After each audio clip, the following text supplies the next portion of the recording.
ये कहानी शहर से कोसों दूर एक गांव की है, जहां बस कुछ आदिवासी ही रहते थे। उस गांव को खाली करवाकर वहां पर एक हाईवे कंस्ट्रक्ट किया जाना था। गांव के आदिवासियों को हटाने के लिए वहां पर एक स्पेशल स्क्वाड भेजी गई, लेकिन उन्हें नहीं पता था कि उनके ऊपर क्या मुसीबत मंडरा रही है। उस गांव में एक पहाड़ था जिसका नाम था बेताल पहाड़। कहते हैं उस पहाड़ पर एक काला साया था।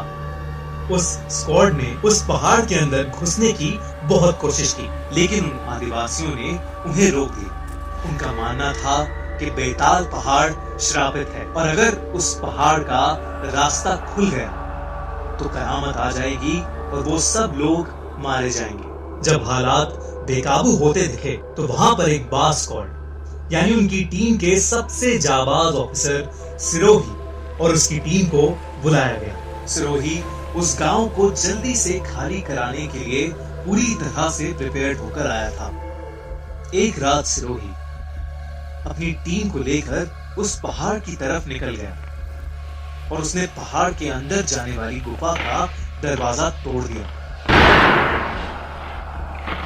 शायद यही उसकी सबसे बड़ी भूल थी। उसने देखा कि अंदर चारों तरफ बस लाशें ही लाशें पड़ी थीं। तभी एक डेड बॉडी का हाथ उसकी तरफ बढ़ा, जिसे देखकर सिरोही की तबीयत अचानक खराब हो गई और वो अपनी टीम को लेकर वहां से वापस चला गया। उसने अपनी टीम को कुछ नहीं बताया। उसे डर था कि उसकी टीम घबरा न जाए। लेकिन उस रात सिरोही को कुछ समझ नहीं आया कि उसके साथ क्या हुआ।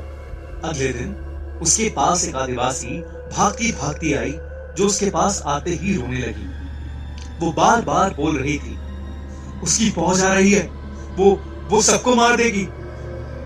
उस औरत ने सिरोही से कहा कि उसने पूरे गांव का सत्यानाश कर दिया। वो पहाड़ बेताल देव का है और वो श्रापित है, एक ऐसा श्राप जो मिटाए नहीं मिटेगा। और सिरोही ने उसका दरवाजा खोलकर सबकी जान मुसीबत में डाल दी है। उसने बताया कि आज से 200 साल पहले इस गांव में एक बेताल नाम का ब्रिटिश आर्मी ऑफिसर रहता था, जो वहां के लोगों को बहुत मारता पीटता था। वो गांव के पहाड़ में गुफा के अंदर अपनी फौज के साथ रहा करता था। एक रात गांव वालों ने उससे परेशान होकर उसे और उसकी पूरी फौज को उसी गुफा में घुसकर मार डाला।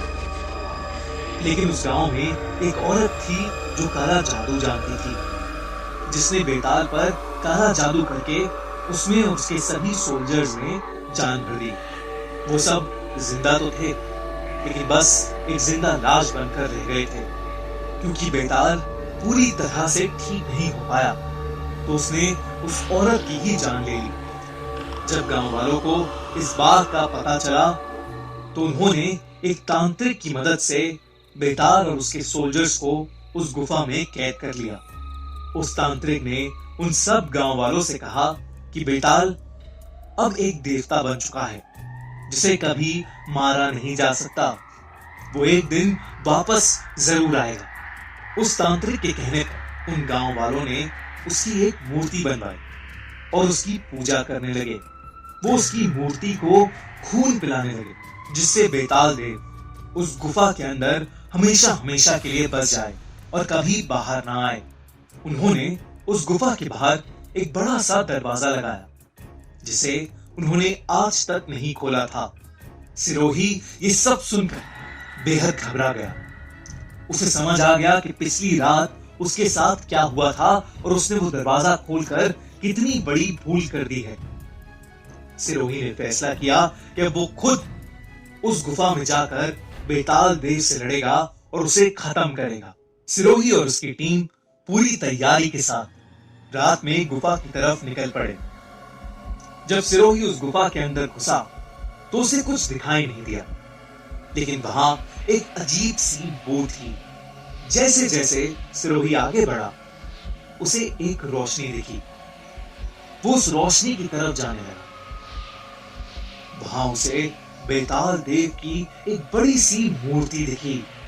जो बेहद डरावनी थी। उसी मूर्ति के सामने सिरोही की तरफ पीट करके एक आदमी सड़ी हुई लाल यूनिफॉर्म में बैठा हुआ था। तभी जोरों से नगाड़ा बजने लगा, जैसे कोई जंग शुरू होने वाली हो। जैसे जैसे नगाड़ा बजने की आवाज तेज होती गई, वैसे वैसे सिरोही की दिल की धड़कनें भी तेज हो गईं। तभी वो आदमी जो लाल लिबास में बैठा था वो पीछे मुड़ा और जोर जोर से हंसने लगा। सिरोही समझ गया कि यही बेताल है।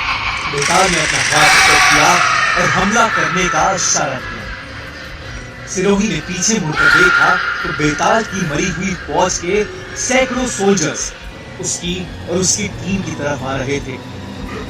सिरोही अपनी गन से उन पर फायरिंग करने लगा, लेकिन फिर भी वो लोग उसकी तरफ आते जा रहे थे। इससे पहले कि सिरोही और कुछ कर पाता, एक सोल्जर ने अपना बड़ा सा मुंह खोला और सिरोही की गर्दन पर वार किया। तभी सिरोही जोर से चिल्लाया और उसकी नींद खुल गई।